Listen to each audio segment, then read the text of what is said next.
Saturday morning and we are going to work, but it's quite a pleasant job to go to. It's an old drinking friend of mine, and he was going to help me this morning, and it's just local around the corner, so there's no major travelling or anything, but he's had to go and do a job himself, so I'm going to go and meet him around there now, and he's going to let me in and we're going to crack on with the little job he's got for us. Just whilst we're here, I'm just at the local garage. Got myself a Costa. Getting, I don't know if it's the time of year or whatever, but getting quite a lot of positive feedback recently. The last 3 or 4 videos, maybe since I've done the Oxford one, as I had a week off.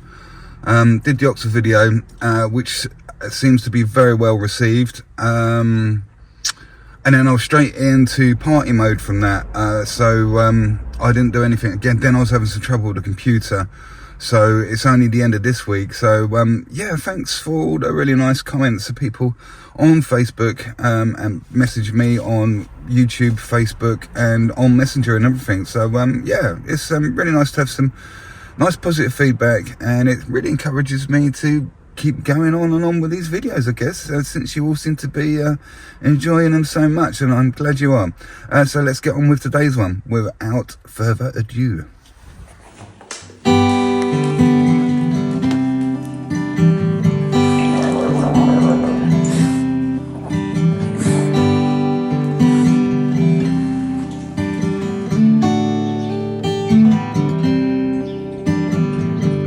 So here we are on Garry's job, and this is the room that we need to tackle today.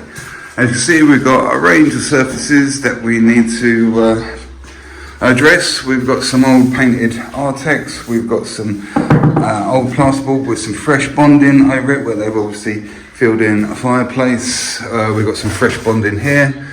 So very high suction, very low suction. This all still needs a coat of PVA or SBR, whatever it is you're going to use as your bonding sealing agent, to allow the plaster to adhere very nicely to the walls and get a nice average suction rate, so you haven't got one bit of the wall going off really fast and one bit going off really slow. So a few things to address. I'll come around and I did have a look.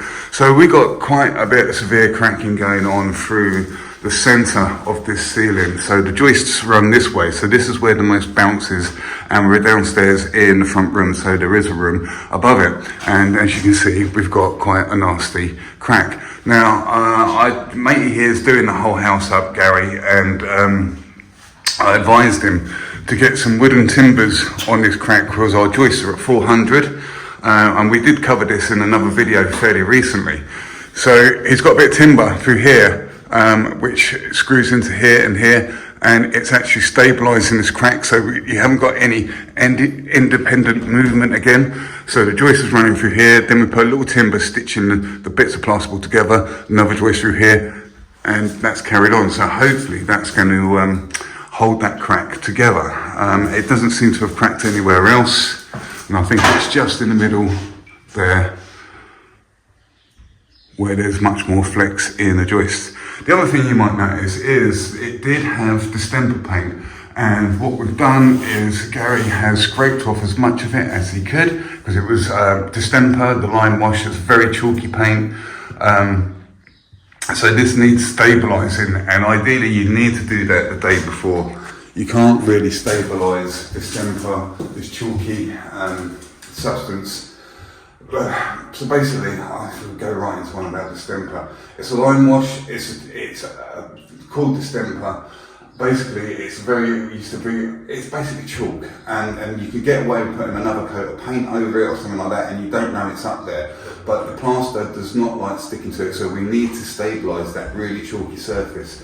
And in this case, I've got into PVA with a very sort of like quite a watery solution of PVA the day before, so that PVA's got a chance to get through that dust, get into the grey plastered surface and actually hold it all together. So what we're going to do now is scrim up all these cracks, and then we're going to give it another coat of PVA after we've scrimmed up, and then start plastering it. So yeah, distemper.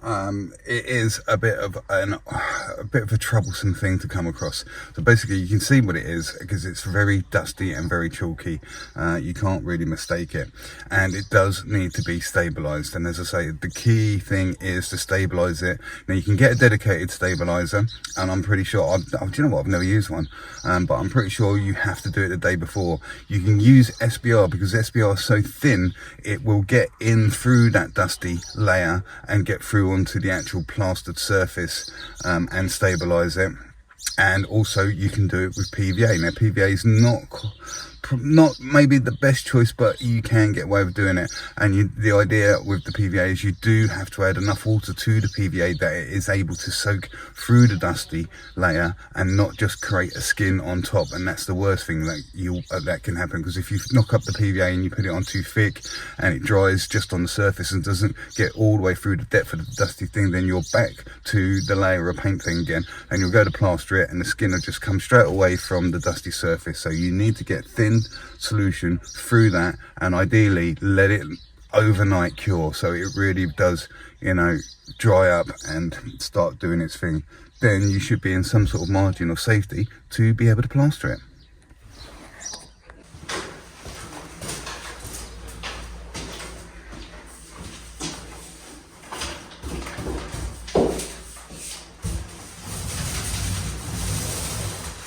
Did you ever go up there for them laminators in thingy? For what? For them laminators, where they were in laminators. Oh, Like go. Yeah, like Garry's. Yeah, I mean, you can find them anywhere really, can't you? Loads in Berkshire with that, Yeah. and then going up the road past. Well, that's where they like, isn't it? They like silver birch Silver trees. birches, yeah. Yeah, I've got loads of them. Oh, you managed to get some, did you? Yeah, you can get them all up in Caesar's Camp and everything. Yeah. Once you start looking for them, you know where to find them. They're everywhere. Yeah. All down Armswater Road, they're all down there as well. Oh, are they? Yeah. Oh, I'll tell you one of the best places to get them. Outside Northcote. You know those 3-storey brown houses? Yeah, that's the green. Down that green outside, yeah, There's some of them. You go there every week and get them. Yeah. Yeah. Have you tried them, have you? A little bit, yeah. I boiled them up and stuff and made a tea out of them. Yeah. I found like they didn't really get me like to a trip as such, but I had really vivid dreams. Well, they work differently. And then the next day I was like full of energy and everything. Yeah. They're not psychoactive. There's something else, or It's the muscular, isn't it? It works like the magic mushrooms, if you like. It's the psilocybin, which is the active element in it. Whereas, like I say, if the muscimol's in the mantis and muscarius. Yeah.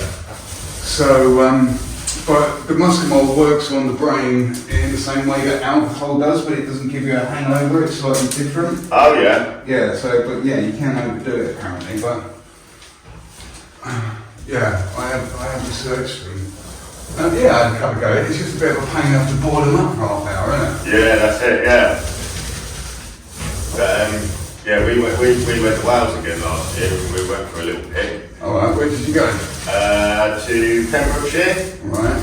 But we go every year, so we went to our usual spots, but there was just nothing, we couldn't find nothing. I think we did go quite a bit late, because the season started really early this year, didn't it? I don't know, I haven't done it for years, mate. Oh, yeah? No. Okay, so just a little bit disjointed with doing the video this morning. Garry coming in and out talking to me and the kids running around the dog, bacon sandwiches, you want to know, all that sort of stuff. So I can't quite remember exactly what we've recorded and what we haven't at this point. So I like to make a mental note and I kind of edit as I go along, so I haven't got too much work to do when I get all the footage home and have to put it on the computer. I know where I'm at with the video, but I have forgotten. But I do know we were talking quite a bit about the distemper. So let's have a look at where we are right now and kind of like start the video again. So the ceiling had quite a bit of severe cracking going through it. Like I said, we put these extra joints in and braced the two bits of plasterboard to try and stop them. Now remember the joist's going this way, so there's quite a severe crack on here. I know it's hard to see because it's got the white scrim. Then what we've done is run some drywall screws all the way down this crack because we know that is all totally on one joist. Okay, so I've run some PVA over this ceiling and With PVA, it's really quite good to keep an eye on it because it does give you an indication of how fast the ceiling is going to suck and draw the moisture out of that coat of plaster that you're going to put on there. And it's pulled in quite a bit. So I am going to give it another PVA. Now PVA does reactivate, but if you allow it to dry and then get another coat on it, every time you do it, it kind of builds up a bit more of a skin. So multiple layers of PVA does kill more and more suction. If you want something which is a little bit more efficient, then you're going into the SBR, the styrene butane polymer, what I call a resin, not rubber, but some people call it rubber. It's close enough. So the SBR stuff will be more efficient at killing suction. So yeah, the ceiling's pulling in really quick. It's up to you, right? You want to do it. You think, well, am I just going to get that ceiling on and let that go quick, or do I want to get the ceiling on a couple of walls? I think, because it's Saturday and that's how I'm feeling today, I'm going to give the ceiling another PVA. I want to slow it down a little bit. I wouldn't mind getting the ceiling and that window wall on at the same time, which will then just leave me the two sides to do for the second hit. So as we can see, look, so we've PVA'd the ceiling, it's got a shine to it, but I can see it's pulled in. We've PVA'd the walls, but the walls have got much less suction on them because they haven't pulled in quite so much yet. It's still wet on there. So I'm quite happy that we've got a sufficient amount of PVA on there, because what's happening is we are PVAing to actually physically glue the plaster to the wall. We're not killing suction. There's already all the suction has gone because of the heavy paint work on it. So even though this wall looks like a mess, it has got a lot of paint on it, which is killing the suction. So whether you used SBR on that or PVA, it doesn't really make that much difference because the paint has killed the suction already. Okay, next thing is also waiting for this PVA. I'm going to PVA the ceiling again, and then I'm going to get some beads up, and I'll get back to you. Just so you know, PVA, this is my PVA tub that I keep all the time. It has a lid that goes on top of it, and you can see the kind of how thick I've got it. It's got like a single cream sort of consistency. Okay, let's get on some beading, shall we? A pair of tin snips will cost you about 20 to 30 pounds for a half decent pair, and these have been out in the rain at some point and got a little bit rusty. Just in case you don't know, this is almost at the length I need for this window. Tin snips, it's a very common style of tin snips, you get slightly different ones. Give it a little wiggle, and there you go.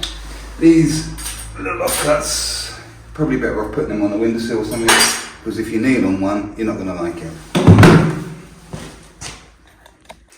Okay, so we've got a bit of a unique situation with getting these beads up. In this case, this seems to be working just fine. It's a heavy duty stapler. Now, I'm getting the staples to go through the holes. You don't have to, but these walls are quite hard. And see what's happening here? It's not actually getting all the way in, but that's not too much of a problem because we can just back that up with a hammer and just see it home flat and crush it over the top. And it has actually got quite a nice purchase on it. Also, I'll keep putting in these videos, it's very important you get these corners to meet up very nicely and you get the bead on the wall so that there is enough space that you can actually clear this line of the bead. You want it to be behind this actual part. This is the part that's going to be seen. Okay, so just with your trowel, just make sure you're clearing this edge. And also, so you can see I've hammered these little staples in, and I've also backed it up with some scrim because we want this to sit really securely, and getting some scrim on either side, like so, really does hold it very secure. Now these reveals are quite unique in the sense there is no beads on there in the first place. These are done old school. So the walls are very hard and they're very brittle. There's different ways you can put beads up. You can put nails in there, you can have nails. You can stick them up with a bit of multi-finish. Very, very often I'm doing this. Although the staples that go through this hard surface, if you're going straight onto plasterboard, quite often you don't even need to get the staples into the holes in the beads because it will go through the bead and into the plasterboard. And it is pretty much the perfect hold. It gives you just enough and it works really well just on plasterboard. But let's have a look what happens if you try to nail into this type of surface. So what you're going to do is you're going to get your bead and you are going to put it on there like so, and you're going to try and select a hole that you're going to get your nail in, which is going to be around this position here. So just so you can see, what's going to happen is, if we try to nail it into here, although I'm using a drywall, it's very hard to get it in there in the first place.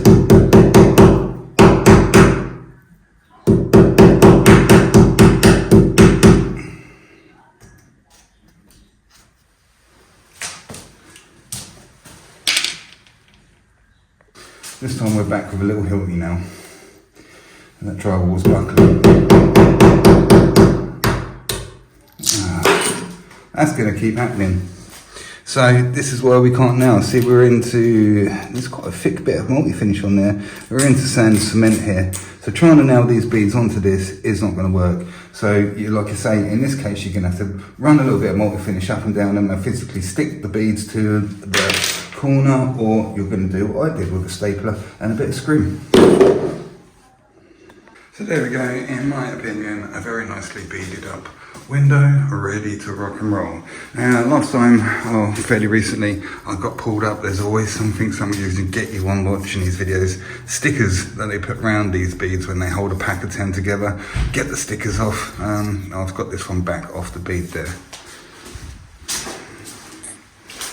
Beads up. Right, I think we can start looking at getting this ceiling on. It's still a little bit tacky now, so I'm kind of getting the feeling that's going to be pretty good to plaster over. And all that time we've been messing around with those beads and stuff. These walls are pulled in quite nicely with PVA and they're virtually touch dry. Now I can feel there's all little bits of paper on here as well. As I'm rubbing my hand over, I can feel there's wallpaper paste on this, so that's not too much of an issue either. Wallpaper paste, it will do the same thing as the PVA, to be honest with you. When it gets wet, it will re-emulsify, as they say, and then when the plaster dries, it will actually dry back onto the wall.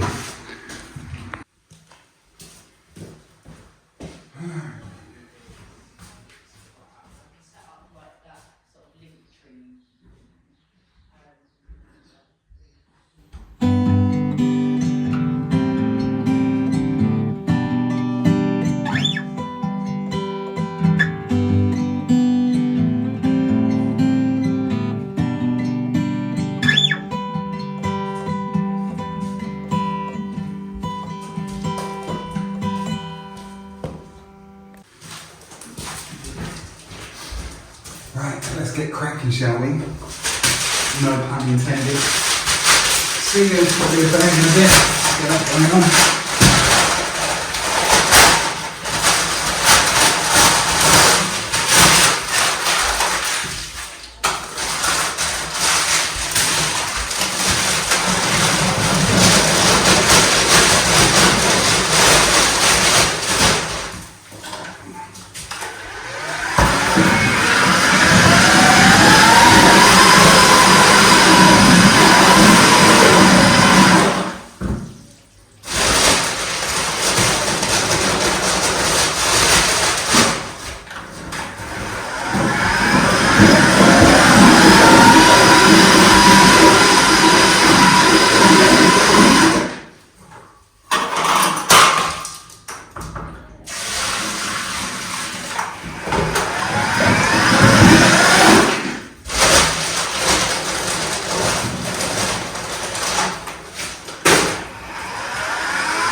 So there we go, there's our mix.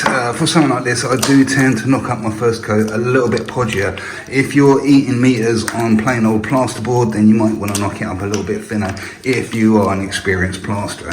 I feel like we've kind of been neglecting the brand new plasterer, the DIY, a little bit with these videos recently, and I'll be looking to do another one for, you know, getting the stuff off the hawk on the wall and what you're actually doing. We should get up towards doing something like that soon, but I just need to get this room cracked out and I haven't got that much time to do some intricate filming. So I guess it's a bit of a diary on this one of what we're actually doing on Saturday. So let's get this plaster on the ceiling.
had another customer who was dropping some money off for me.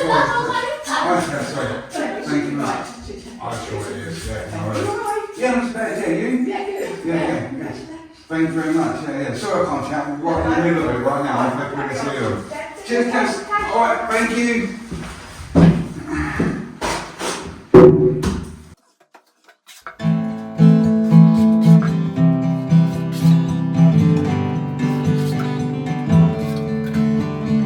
Okay, so the ceiling is on, there's a few trowel marks in it, but we're going to jump straight back onto it and flatten it in with the 20x5 carbon steel trowel. I get lots of comments about it, you're not using the whole length of the trowel when you're putting it on. It never stops. I've got this much left in the bucket, so a couple of forkfuls overcooked it a little bit. So I'm going to get back over this and use the whole length of the trowel to flatten this in immediately, and it's going to give me an indication of how quickly that surface is pulling the moisture out of that plaster, and then I'll be able to decide whether I can push on or if I need to drop back and take care of the ceiling. Okay, so we've been across that ceiling and flattened it in, and it's holding, look, it's quite nice, it's quite wet. But it's looking in a much better condition. Now I'm quite happy because I used what was left in that bucket to kind of give it a half lay down. As I flattened in, I used that gear to help me get it really straight, which I find is so much easier to get things really flat, not smooth. I mean, you can use the rules and stuff like that, but I do find the flexible rules, especially the plastic blade ones, do have a tendency to roll with any undulations that are already there. With that, I'm able, because it's a stiff edge, really sniff out peaks and troughs and really kind of eliminate them by watching where the trowel marks are created. So I'm quite happy we got this quite flat. And one of the reasons is because when I first came into this property, I noticed the sun really beat it down through this window first thing in the morning, and you can see the light is really catching it. So if there's any ripples or such in there, they're really going to show up. So because we got this in such a good condition, we can have a larger window of opportunity before we have to get back onto it. If I left that with all those trowel marks and stuff on there, when it comes to laying it down, it would be much more difficult because it's in a worse condition. Now I can leave it to go that's a little bit longer, and I can start turning my attention to something else, which will probably be this wall over here, because that's the one I want to get out of the way. Okay, so the residue that's in this bucket, I'm going to use that as dirty water, so I'm going to wash the bucket round. Now, to do that, I've got a little bit of water there, and I've only put a small amount of water in there to start off with, so that I can see the edge of the bucket and actually wash right round into the corners. If you put too much water in there too quickly, you can't tip it over to the side, and you can't wash all the bottom of the bucket. So once you've done that, you've got to the corners with your wet brush, and you've got to lean it with one hand. Let's see, I'm holding the phone at the same time. Get right into those corners. Clean that all right off, and then once you've done all that, then you can add the amount of water you need for whatever it is you're putting on. Okay, so there we go, we've knocked up, and you can see this time I've knocked it up even more stiff than I did for the ceiling. The reason being because I want to go around these beads, and I know where's my trowel. When I was putting the beads up, I did look, and look, we've got quite a bit of depth to obtain, and through this whole length of this trowel, look, I want to be able to get all that. So sometimes it can be a little bit difficult to guess, because of the thickness, how much material you're going to need to cover the whole area. And with it being a little bit thicker, it's going to be able to hold itself a lot better. If you knocked it up really wishy-washy, you're not going to get that distance. You're not going to be able to make that depth up. So at that thickness, we'll be able to hit that depth. Okay, so we've got all that wall on. I haven't turned back to flatten it in yet, and I haven't hit the reveals, although it's nice to get them out of the way. I've got this much left in the bucket and that on my pork, and rather than hit those reveals, because I don't know, I just don't like doing external corners at the same time if I can help it. I mean, you can do it, but to me, it just annoys me for some reason. But we've got this little break here, so I'm probably going to use that, get this little break on, and that will help when that sets and pulls in, because there's a tiny little bit of bounce in this bead, look. It will help hold that still. So, yeah, that's where that's going to go, I think, up there. Only a bit left over, we've got that on, so let's drop back and flatten all this in. In the meantime, the ceiling's holding quite nicely, and I think we're timing it all pretty well. That ceiling won't be far away from taking the second coat. Right, so this wall is all flattened in, and I haven't flattened that in, I'm going to flatten that in. But anyway, I'll put this and this pretty much left, and it's still quite workable, even though we knocked it up as stiff as we did. Now, there's a few things you can do with this. You can either throw it away because you don't want it. You can use that, put that back into the mix, because we still need to lay down the ceiling. So if you want to speed up the second coat for the ceiling, we could use all that. Or in this particular case, mate here has been very, very proud on the door frames. He's bonded these in. It's not so bad on the top, but he said, oh, don't worry about it, just come up to them, because he's going to put the architrave on, which is going to come to there, and he's going to fill the back of the architrave. But because we've got that left, I think I'm going to start, and it is quite deep, look, it's probably about 10 mil, so you're not really going to get that with multi-finish in one hit. So I think I'm going to start building this up, and with that 20 by 5, over a few attempts, I'm going to bring it out to this level and, you know, roll it round a little bit.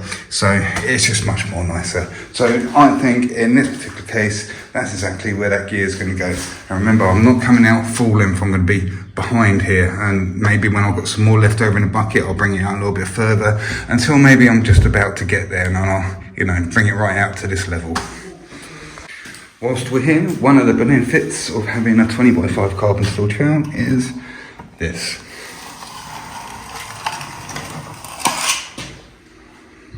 Okay, so this ceiling is just about ready to take a second coat, and these walls here, which was a separate gauge, are still not quite ready. Look, they're still a little bit wet. So now we're getting a feeling of how the room's going, and yeah, it's all going on. We've got the timings quite nice in here, I think. So took just about just over a bag to get this ceiling on. It was a little bit thick in some places. So remember, when you're putting your second coat on, normally is about half as much again. So we're going to knock up about half a bag. Quite a bit wetter this time because we're in a really good condition. We don't need to get any depth, okay? We're just putting a really tight coat over the surface, and that's going to be our polishing up surface. This is our flat surface.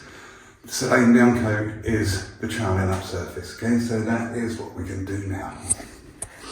So here we go, look, I've knocked it up considerably wetter than I did when I put it on, in an effort to get it on a lot further and a lot thinner. Now, I've kind of overcooked it a little bit with the amount. Hopefully, I do actually want some left over. And by the time I get this ceiling laid down, this would have started stiffening up a little bit. Because if I have got any left over, remember, I've got these door frames here to try and dub out. So that's where any excess is going to go around there, building that up in layers. Right, so the ceiling's on with the second coat, and I've got to admit, at this point I always like to have a little glow, because you can see with the 20 by 5 carbon steel trowel, that's what I put it on with, and I haven't turned back to flatten it in. This is how neat it's gone on, because we took all that time in the first place to flatten out that first coat. So yeah, I am gloating with that. This wall over here is, you know, it's not too far off. Remember, it's quite deep on these reveals. It's still a little bit wet, and this was the same gear as well, and it was a slightly different surface, and this is pulled in a little bit more. So this is one of the things with this. Let's get back to the old PVA, SBR, which one's better, I don't know, Phi. So we've got a little bit more of an irregular suction rate going on, although the walls have all been treated the same with PVA. If we use SBR, then it kind of balances out the suction a little bit more. Some say it's a bit overkill, and I find it kills a little bit too much suction for me in some situations. I tend to like using suction, but yeah, it will regulate the suction a lot better than PVA. So that is exactly what's happening. That wall over there is staying a little bit wet. It's the same plaster. This is pulling in. But fortunately, I did knock up too much with the idea of dubbing out this door frame. So I'm going to get a half a hawk through and start laying this down now, which has gone in front of this wall. So there we go. Now we've been over this. Now look, we've pulled this back. We haven't just scooped this round, we've pulled this back and graduated it out, so it will be nice. But you can see now we've reduced that right down, and I'm happy that the next pass we'll be able to bring that out when we come to actually put the first coat, if you like, on. Now we can leave this to pick right up. We don't need to do anything to it. We're going to be getting on that today. The ceiling is now ready for me to turn back round and flatten in, and I'm going to do that. Then I'm going to cast my eye over this wall, and it is picking up a little bit quicker. I think it might need a little bit of flatten in again, where even though we knocked it up as thick as we did, you can see there is what I call a little bit of pudding there where it's sagging under its own weight. So I might give this another little flattening just prior to putting the second coat on it. So this wall's holding a lot more than this wall. We got this one laid down. I've got this left in the bucket. I'm probably going to wash this round just before I knock up to put the second coat on this wall. And remember, we're not going to hardly need any at all. So the percentage of dirty water that we're going to put into the amount of plaster that we're going to need is going to be quite high, you know. If I wash this round and knock the bucket up to full level, then the percentage of dirty water is not going to be much at all. It's not going to affect it. But if I only put a tiny little bit of water around, wash this in, and like half the water is all dirty and everything, that's going to go off a lot quicker. So that affects your timings as well. So let's get back on the ceiling and flatten, probably taking a little bit of a wet brush to the edges, something such as this.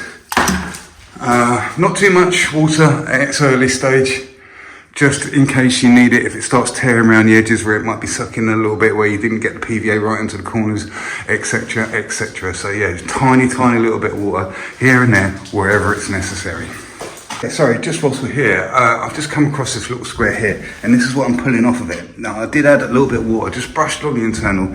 Now, this is what I'm getting out of it. Now, this is still quite plastery. I can feel there's a lot of grains in this, okay? So this is the stuff we don't want to be taking out of the wall yet. This is the stuff we want to be kind of almost like using like a third coat. So we let it build up on the trowel, and as we're bringing the trowel backwards and forwards, we're using that, we're putting it on, we're pulling it off, we're putting it on, pulling it off, and that's what's giving us our flatness and being able to iron stuff out. We want to put this back on the ceiling. Don't be washing that all out of the ceiling at this point and washing it into your wet bucket or anything like that. Put that, use that as almost like a third coat.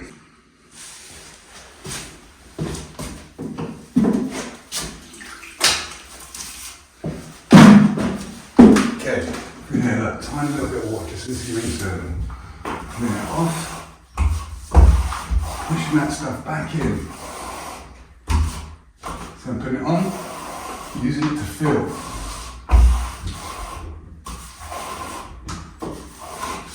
Did it start to tear anywhere? Because the ceiling is pulling in a little bit quick, to be honest with you. Over that.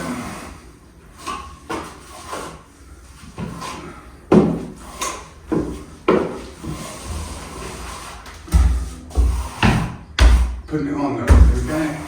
There it is. We're going to push that right into the internal, and then we're going to smooth it out.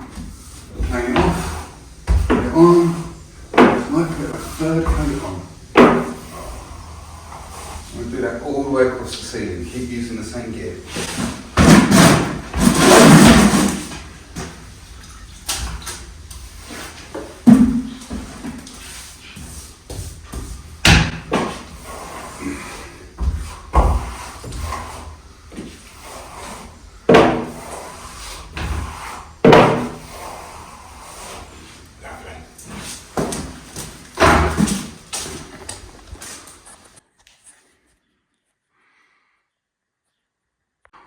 Okay, so we've been across the ceiling flattening in. I'm going to knock up, I've got this amount of water in there and I don't need much to get across this. I'm going to knock up some plaster to lay this down. I'm going to knock it up a little bit thicker than I did for the ceiling though, just to take out some of those undulations that are still in there.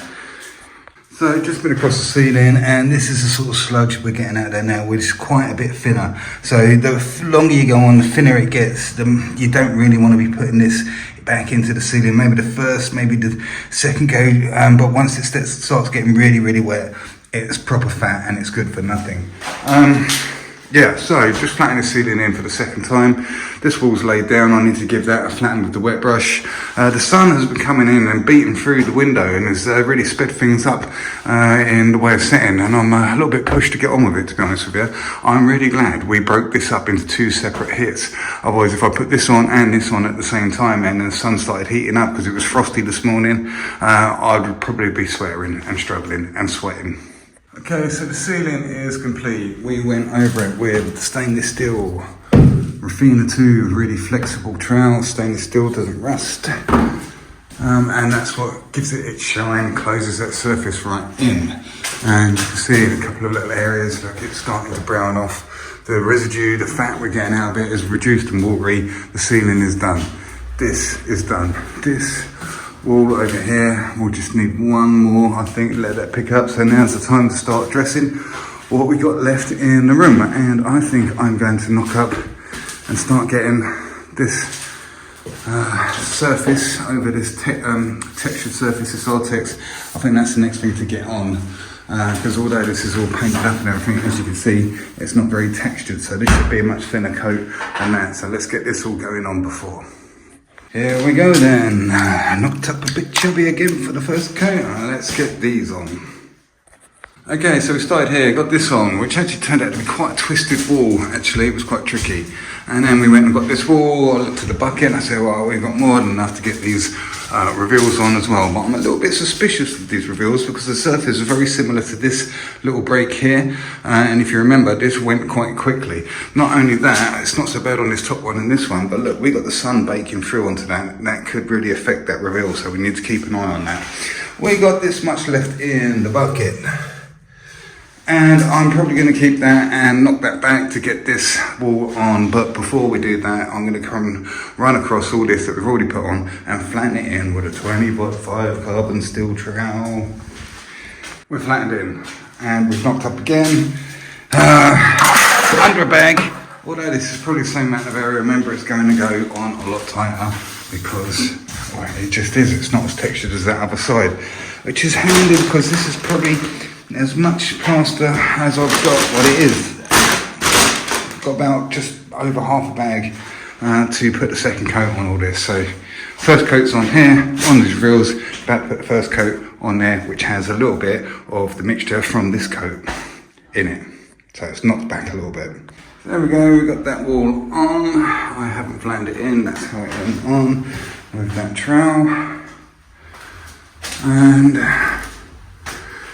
yeah, it's not pulling in too much, and this is all still a bit too early to lay down, so you right there? Looks like we've got a bit of time on our hands. Right, just a quick little recap what's going on. So these, I think we just about get away with getting another coat on these, getting their top coat on them. This has just been put on and flattened in and is far too wet to take a second coat at the moment. But I did have a little bit, and I need to be a little bit more accurate now with the amounts because we've got no more walls to go anywhere and lose up any excess plaster.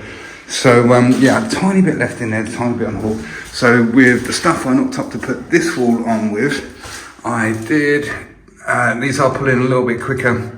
So I have laid these down. So these reveals have all gone to the front of the queue. And what I think I'm going to do, because I've got that much left in there and it's getting to the end of the day and we seem to have a bit of time on my hands, so I'm going to speed this up. I'm going to knock that back again, knock up just enough to get a tight coat over these two walls here and then get that flattened in under control, and then hopefully this one should be ready for its second coat, all the while keeping our eye on these reveals and making sure they're not going too far on us. So let's do that. I've kind of overcooked it a little bit. Got this left in the bucket and this has been knocked back twice. We've got a tight coat over all this. And I'm thinking I'm gonna knock this back again. Should I? Should we?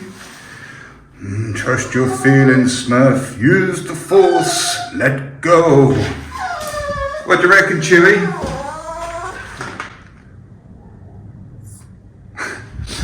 Okay, so yeah, I think I am. Let's finish this one on a sprint and knock this back, get this on. So like 3 times knocked back, there's quite a bit left over. So let's see what happens, shall we?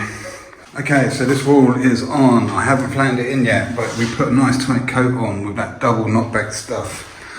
Next, along the line, we got this, which had a little bit of previous stuff, and we got these reveals, and these reveals are in front, especially on that sunny side. Yeah, that sunny side's picking up a lot quicker than the other sides. So what we've got to do now is take our wet brush to everything, and the order is reveals, this, and this. Just keep up with that, and then we should be all cool and groovy. Okay, so there we go. We did get away with fast setting these last few walls, and we're coming up looking pretty good. So I'm quite glad to get this one out of the way. Everything's all brushed in, boxes cleaned out, door frames trimmed around the bottom for the skirtings. So maybe that he's thinks he's getting out of my way so I can do some filming, but He watches the channel, and now he's going to see that I spied him through the window. That's Garry, everybody. So yeah, there we go. Right, let's get in the motor, let's get home. Hi guys, well done for getting to the end of that video. It actually turned out to be quite a long video and quite a long job. I wasn't expecting it to be so, but you know, sometimes that's just how it is. Yeah, stay tuned. We got some more stuff coming up next week. We got loads of stuff on the playlist, so please do have a look at that. Yeah, it's kind of a mishmash for experienced plasterers and newcomer plasterers, so there's a little bit for everybody. Anyway, again, thanks for watching, and I will see you very, very, very soon on the next video. All right, take it easy.